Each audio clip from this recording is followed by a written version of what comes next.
Hare Krishna. Hare Krishna. So welcome all to Shubha Mangalarati and a short class. So on this auspicious day of Balaram Jayanti, we'll try and discuss the glories of Lord Balaram and also the pastimes that Lord Balaram had performed. So before I begin, I would like to invoke prayers.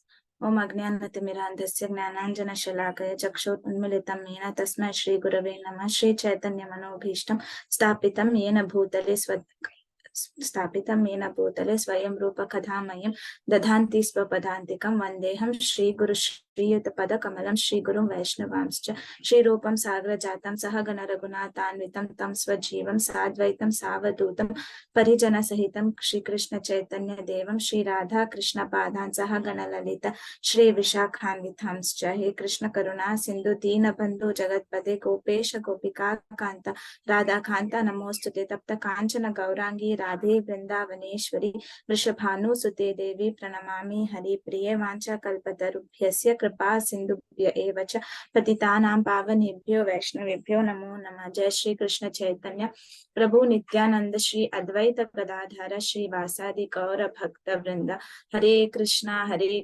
Krishna Krishna Hare Hare Hare Ram Ram Ram Hare Hare.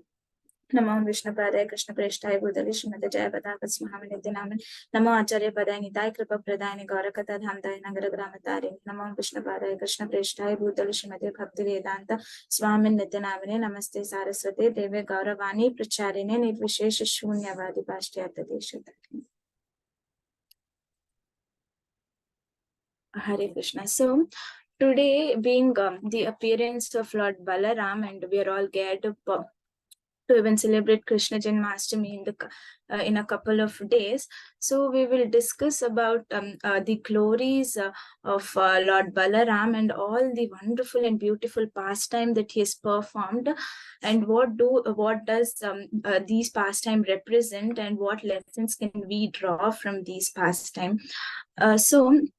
Firstly, today being the appearance day of Lord Balaram, we'll understand as to why is it called appearance and what does Prabhupada has to tell on these lines.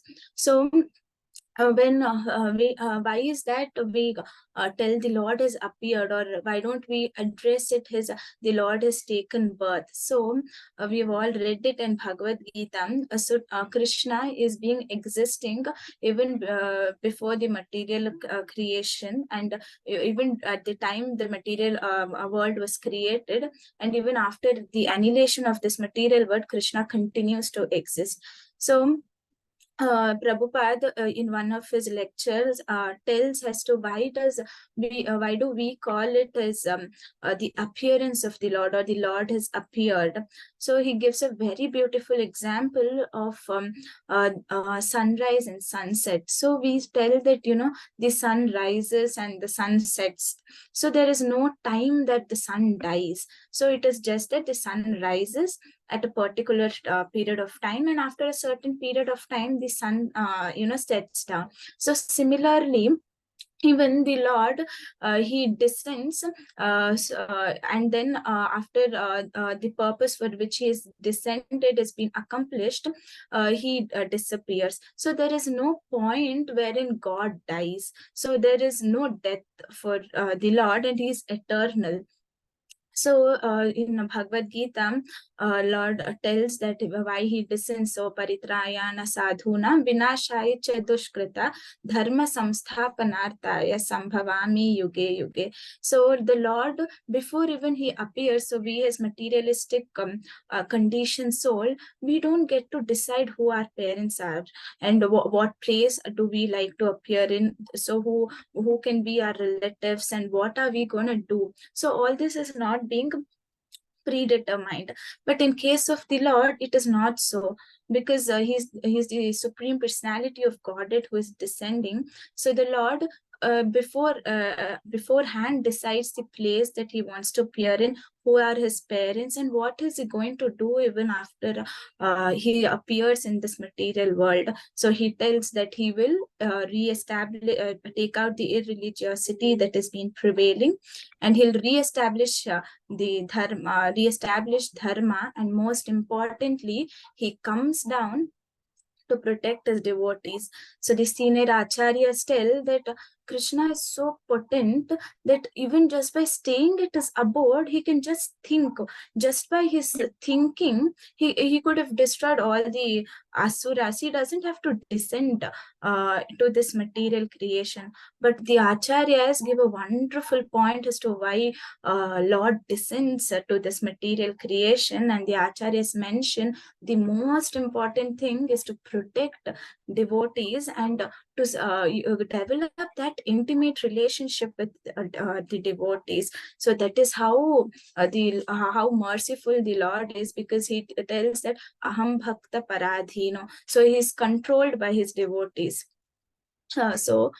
Coming back to the point, Prabhupada tells that there is no point wherein the Lord dies or the Lord is born. So it is only the Lord is appeared and he disappears. So similarly, today being Balaram Jayanti, we'll understand why did Lord Balaram appear and what does Balaram represent, and what are the lessons that we as devotees can take from the pastimes that Lord Balaram has performed. So once a disciple of Srila Prabhupada, he asks Prabhupada, is Lord Krishna and Lord Balaram different? So Prabhupada replies, telling that they are non-different and the both are one and the same, because we can see as to how Balaram is all powerful and Krishna is also all powerful. Krishna has 6 opulences, Balaram also has 6 opulences. Krishna has 64 qualities, and Balaram also possesses all the 64 qualities. But where does this point of difference come is, as we know, the complexion of Krishna and Balaram. Krishna is Shyam Sundan Brajendra Nandan. So he's got the color of the rain-filled clouds. So he's that bluish black complexion that Krishna possesses, and Balaram, he's all fair, the fair complexion that he has. But where another point of difference is in the mood that both Krishna and Balaram carry. Krishna and Balaram both are non-different, but the mood in which they are performing their activities is that is the point where the difference comes. So Krishna is always in the mood of receiving service, and Balaram is so humble that he's always ready to become the servant of the Lord, and he's always in that servitorship that he wants to serve the Lord in all the means possible. So when the appearance when Balaram was born, it was mentioned that the senior Vaishnavas mentioned that Lord Balaram was so beautiful that Mother Rohini, she couldn't recognize, is it the child really, or is it a basket of flowers that the Lord has given her as son. That is how beautiful he was. And Mother Rohini, when she looked at Balaram, he was so fair that he looked like a white lotus flower. And when she started describing each and every sense and the body part of Balaram, he was so beautiful, and his lips would look like fresh cut red fruit. That is how his lips would look. And when he smiled, as he grew up, and when he smiled, his teeth used to look like pearls. That is how it is being described in the Srila Prabhupada's books. So that is how beautiful Balaram was when he was born. This is regarding the appearance of Balaram. So how Balaram was born, and how he is always with Krishna and how he wants to always serve Krishna, because we know as to how Lord is always in that position of receiving a service, is always wanting to receive service, and Balaram is always ready to serve Krishna. So to understand as to how Balaram is serving Krishna, we can maybe start with the Vraja Leela, that we can also see in all the incarnations that Lord has taken. So it could be in the Satya Yuga, Dwapara Yuga, Treta Yuga, and even in Kali Yuga, in all his incarnations that Lord has taken, Balaram has always been with the Lord and is always come down as his eternal associate. So when Lord comes as Narsimhadev, he's or when he incarnates as Mahavishnu, he's there as Anantashesh. And when Lord in Dwapara Yuga, he comes down as Lord Krishna, he comes as Lord Balaram. And when in Treta Yuga, when Lord comes down as Lord Ramachandra, he comes down as Lakshman, his younger brother. And in Kali Yuga, when Chaitanya Mahaprabhu incarnates, we have Nityananda Prabhu being associated with him. So we'll understand as to in each of the yugas. Just a minute.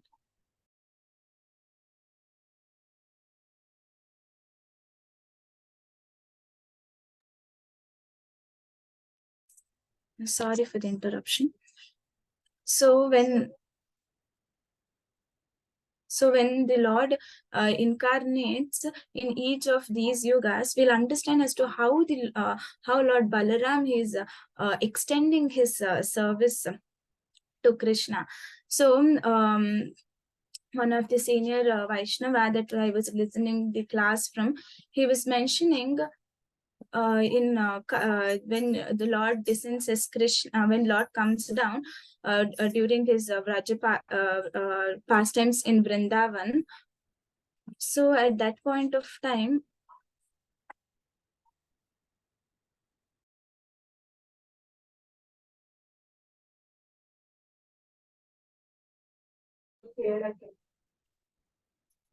so when Lord comes down as Krishna, so here Balaram is being serving the Lord. So all the 5 rasas we can see in Lord Balaram. So the first starting with the Shanta rasa. So the neutrality as to how when Krishna comes down when Krishna comes down, Balaram is serving the Lord in Shanti ras, as to he becomes the garments of the Lord, he becomes the ornaments of the Lord, he even becomes the abode of the Lord, the dham of the Lord, and he receives the footprints of Lord Krishna when he walks. So regarding this, there is a very beautiful pastime of Prabhupada. So once it so happens that Prabhupada would be searching for a piece of land for expanding the Krishna consciousness movement in order to build a temple, and all the disciples would have also been in the service of searching property for so that they can construct a temple, and they would have been searching for 2 years, 3 years, for such a long time period, and it so happens that it was impossible for them to find a right piece of land to construct the temple.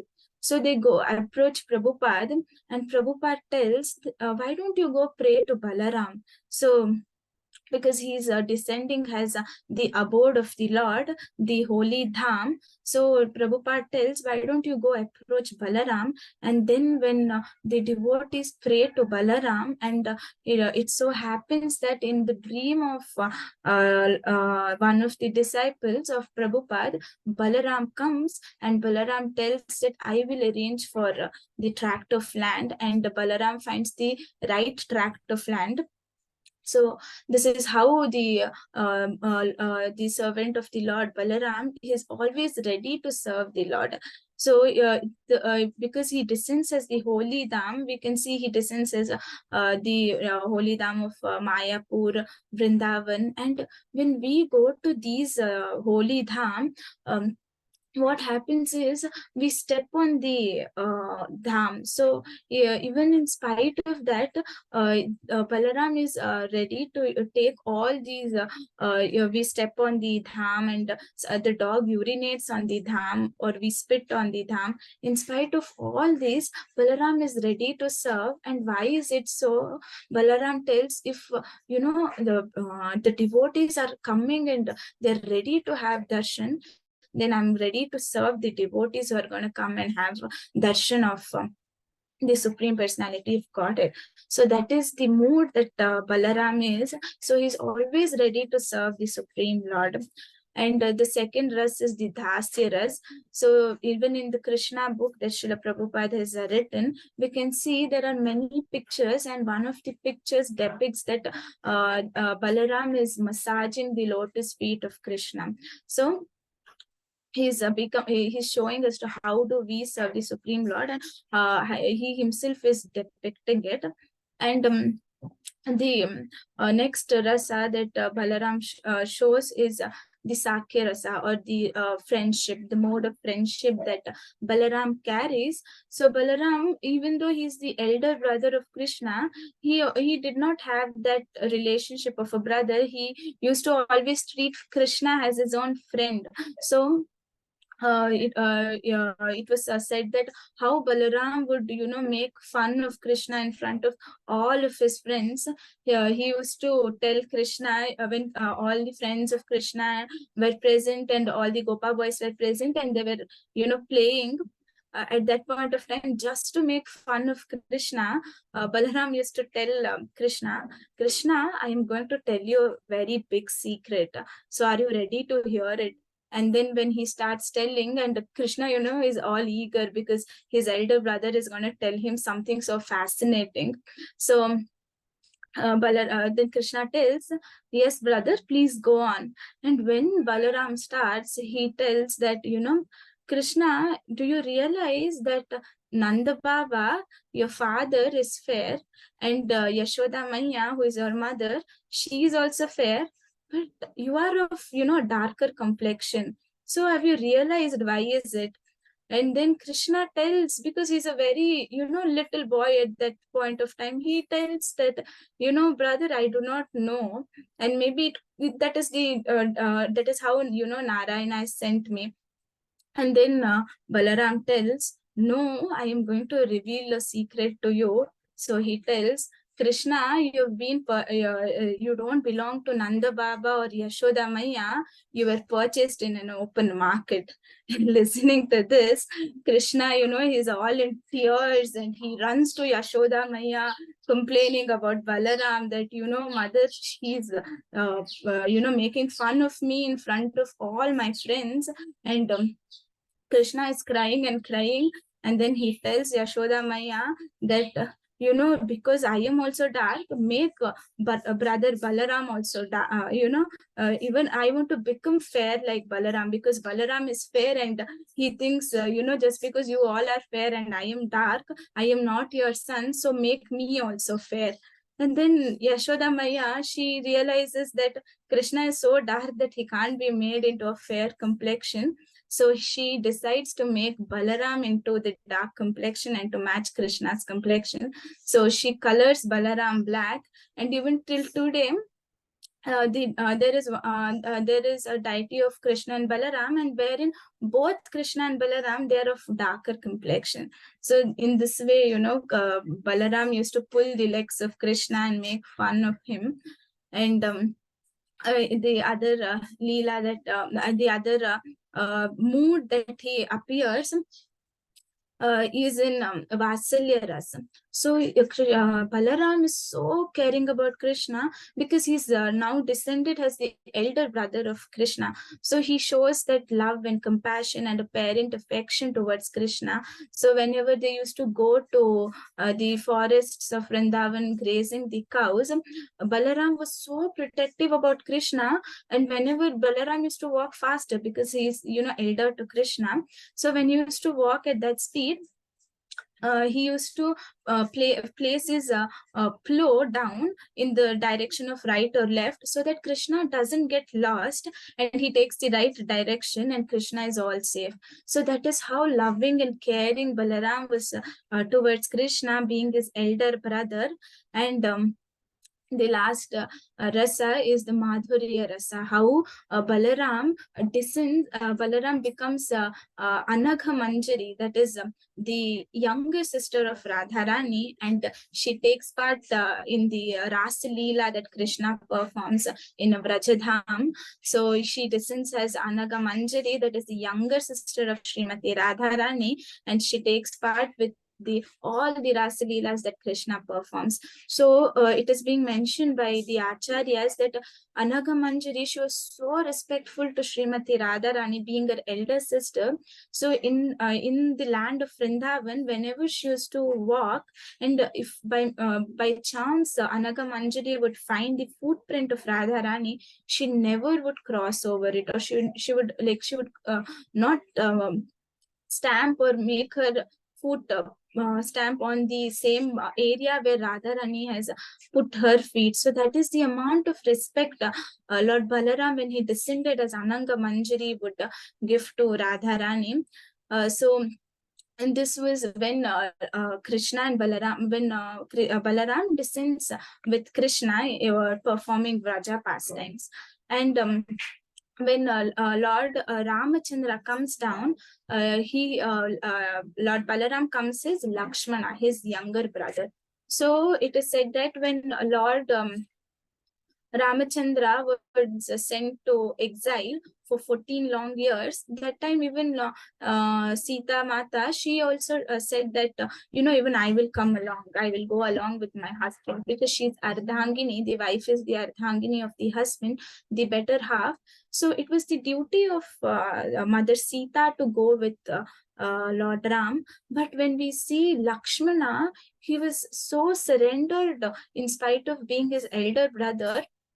He was always in that mode of service and surrender to his elder brother. He told, if my brother is not there in the kingdom, then there is no point of me being in the kingdom. He could have, as well as said, okay, my brother is leaving the kingdom, then I have a greater opportunity to stay back and rule the kingdom and enjoy all the benefits and all the comfortness. But he decided that my brother himself is not in a comfortable situation, because he's going to go to he's put on an exile. So if my brother is put on an exile, then there is no point of me staying back in the kingdom. And he goes along with Ramachandra.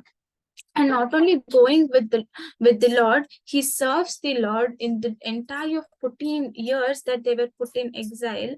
There is no instance wherein that Lakshmana slept. So he even sacrificed his sleep, and he made vow that he would never sleep. And what was the reason for that? The main reason was to protect Lord Ramachandra and Mother Sita, so that no demons attack them during the night. In order to look at their safety, the Lakshmana made sure that he's awake all through night, and he provides some protection to his brother by staying awake. So we can see, we also take vows, we also take resolutions during the new year. But how much do we follow? Maybe we could have followed it for one day or maximum a week. But we can see Lakshman as to how he followed it. Once he took a vow, he followed it entirely. So there was no deviation. So that is how we should be in the service of the Lord. Once we have taken vows at the time of our initiation, at the lotus feet of our Guru, we have to try and follow it till the last breath. That is how Lakshmana used to serve Lord Ramachandra. And there is another instance in Ramayana, wherein there was a fight between Bali and Sugriva, and here Sugriva approaches Lord Rama, and Lord Rama tells, sure Sugriva, I will protect you. So you go challenge Vali, that if you dare to, come and fight with me, then, go challenge for a battle, basically. So for a fight, and then as suggested by Lord Rama, Sugriva goes to Vali and he challenges Vali. And Sugriva is all weak, so he is now depending upon the strength of Lord Ramachandra. And Lord Ram tells that I'll be standing behind a tree and I will shoot an arrow, so that Vali is being killed and you get back your wife also. So, and you get back your wife as well as your kingdom. So Sugriva goes, he challenges Vali, and this point of time, Lord Ramachandra, he's standing behind the tree, and Sugriva has challenged Vali, and Sugriva is thinking, okay, Ramachandra will come and protect me. And Sugriva is thinking, and in no time, Vali has beaten up Sugriva. And then Sugriva comes back to Lord, and he asks, Lord, you promised me that you will protect me. What were you doing all the time? I was beaten up by my brother Vali, and you still, you didn't take any action.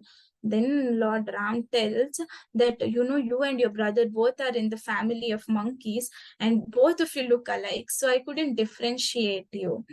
And then he calls Lakshmana, and he asks Lakshmana to garland Sugriva. So when he garlands Sugriva, he would be able to differentiate as to who is Vali and who is Sugriva by looking at the garland, because who is wearing the garland is Sugriva. And then he goes, he challenges Vali again, and this time Lord Ramachandra helps. He shoots an arrow, and Vali is being killed. Now the entire question is, Lord Ramachandra is none other than the Supreme Personality of Godhead. How is it that, he couldn't differentiate Vali and Sugriva, because he's sitting in the heart as a Paramatma? So the answer to this is that the Acharyas tell that Lakshmana is representing Guru Tattva. So once it so happened that Sugriva, while going and approaching Vali, he did not take the blessings of Lakshmana. So it is to depict to us that how important role Guru plays. And Lakshmana is descending, or Lord Balaram, he is descending as Guru Tattva. So without the mercy of Guru, nobody can approach Krishna. So as soon as Lakshmana garlanded Sugriva, he got the mercy of Guru through the form of that garland. And at that point of time, the Lord was ready to help.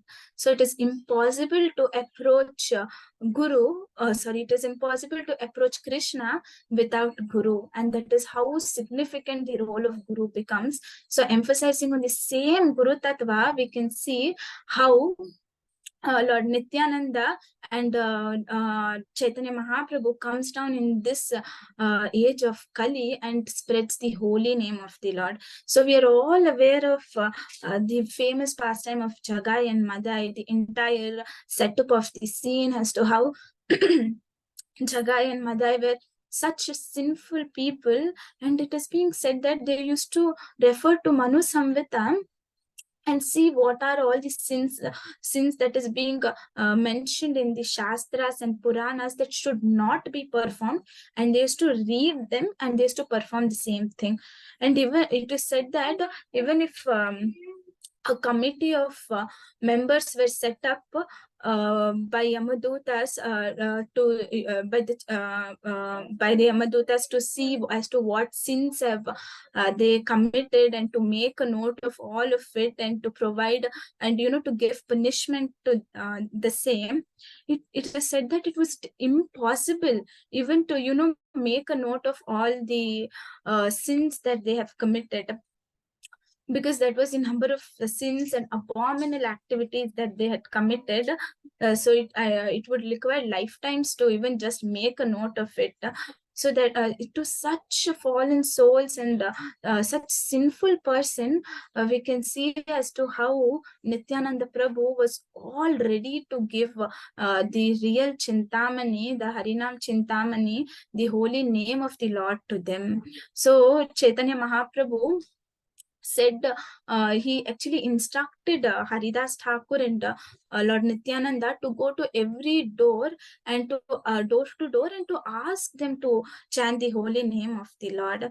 And at this point of time, the first people they came across was Jagai and Madai, and Haridas Thakur knew about their nature, their character, and how sinful they were.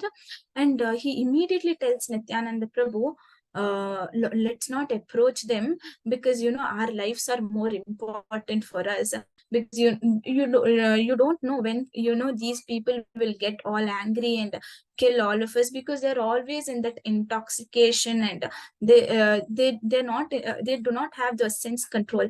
But Nityananda Prabhu, he's so merciful. He tells that this is the right opportunity, and if by any chance we get this Jagai and Madai to chant the holy names of the Lord, then Chaitanya Mahaprabhu, he will be called as Patit Pavan. Okay, so that the uplifter of the fallen. So just to please, just to connect these souls to Chaitanya Mahaprabhu, he takes all the risk of getting beaten up by Jagai and Madai. This Madai, he throws the liquor pot on Lord Nityananda, and Lord Nityananda starts bleeding. And as soon as Chaitanya Mahaprabhu hears this news, we know how he comes and invokes Sudarshan Chakra. So we can see that Lord is Satchit Ananda. He's all he's filled with he's eternal, he's full of knowledge, he's all blissful. So how is that he started bleeding? So one of the senior Vaishnavas, he mentions that the Lord can't bleed. So, why did Nityananda Prabhu bleed? Because Lord Nityananda knew that there is no chance of this sinful Madai going and approaching Lord Chaitanya directly. So what he did, he wanted somehow that Gauranga should shower mercy on Madai, and he is to enter into his bhakti life. So he knew that the most dear person to Chaitanya Mahaprabhu is Nityananda. And even our Guru Maharaj, he tells that anybody who worships Lord Nityananda, they've purchased Lord Chaitanya and his holy name.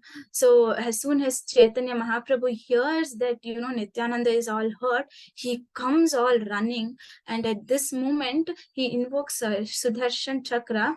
And even in spite of being hit by Madai, Nityananda Prabhu falls at the lotus feet of Gauranga, telling him to invoke back Sudarshan Chakra, to call back Sudarshan Chakra. And looking at how merciful Nityananda is, Jagai and Madai become devotees of the Lord. So similarly, Balaram is representing the Guru Tattva. Guru is being so merciful that just to reclaim these conditioned soul back home, back to Godhead, he's descending and he's taking all the pain and effort to reclaim us back. And therefore, Balaram stands as Adi Guru. So these were some of the pastimes, and how Lord comes down as represents the Guru Tattva, and how Guru connects us back to Krishna. So this Balaram Jayanti, we can all pray to Lord Balaram to provide us with spiritual strength, so we all can serve Guru and Krishna eternally. So thank you, Mathurapati Prabhu and Parabhakti Mataji, for providing me with this opportunity. And if I've committed any offenses, I request for forgiveness. Hare Krishna.